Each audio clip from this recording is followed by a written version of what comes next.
ഈറോഡ് ഈസ്റ്റിൽ നിന്നുള്ള നിയമസഭാ അംഗമാണ് EVKS ഇളങ്കോവൻ. കോൺഗ്രസ് ഭരണകാലത്ത് ലോക്സഭാ അംഗമായും കേന്ദ്രമന്ത്രിയായും EVKS ഇളങ്കോവൻ പ്രവർത്തിച്ചിട്ടുണ്ട്. ആരോഗ്യനില മോശമായതിനെ തുടർന്നാണ് ഇളങ്കോവനെ ആശുപത്രിയിൽ പ്രവേശിപ്പിച്ചത്. ശ്വാസകോശ സംബന്ധമായ അസുഖങ്ങളുണ്ടെന്ന് സ്ഥിരീകരിച്ചതോടെ തീവ്രപരിചരണത്തിലായിരുന്നു.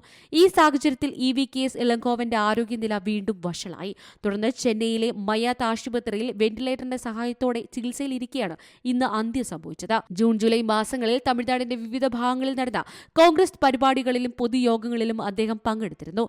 എന്നാൽ നെഞ്ചുവേദനയെ തുടർന്ന് ആശുപത്രിയിൽ പ്രവേശിപ്പിക്കുകയും ചികിത്സയ്ക്ക് ശേഷം വീട്ടിലേക്ക് മടങ്ങുകയും ചെയ്തിരുന്നു. EVKS ഇളങ്കോവൻ തമിഴ്നാട് കോൺഗ്രസിന്റെ മുൻ പ്രസിഡന്റും പാർലമെന്റ് അംഗമെന്ന നിലയിലും വിവിധ സ്ഥാനങ്ങൾ വഹിച്ചിട്ടുണ്ട്. മകൻ തിരുമകന്റെ മരണത്തെ തുടർന്നാണ് ഈറോഡ് ഈസ്റ്റ് നിയമസഭാ മണ്ഡലത്തിൽ ഉപതെരഞ്ഞെടുപ്പ് നടന്നത്. അതിൽ മത്സരിച്ച് നിയമസഭാ അംഗമായി തെരഞ്ഞെടുക്കപ്പെട്ടു. കോൺഗ്രസ് നേതാക്കളും സന്നദ്ധ പ്രവർത്തകരും വിവിധ രാഷ്ട്രീയ പാർട്ടി നേതാക്കളും അദ്ദേഹത്തിന്റെ വിയോഗത്തിൽ അഗാധമായ അനുശോചനം രേഖപ്പെടുത്തി. EVK സമ്പത്ത് സുലോചന ദമ്പതികളുടെ മകനും പെരിയാറിന്റെ ചെറുമകനുമാണ് EVKS Elangovan. National desk, C Malayalam news. ഏറ്റവും പുതിയ വാർത്തകളും വിശേഷങ്ങളും വിരൽത്തുമ്പിലറിയാൻ സി മലയാളം ന്യൂസ് എല്ലാ ഡിജിറ്റൽ പ്ലാറ്റ്ഫോമുകളിലും ലഭ്യം.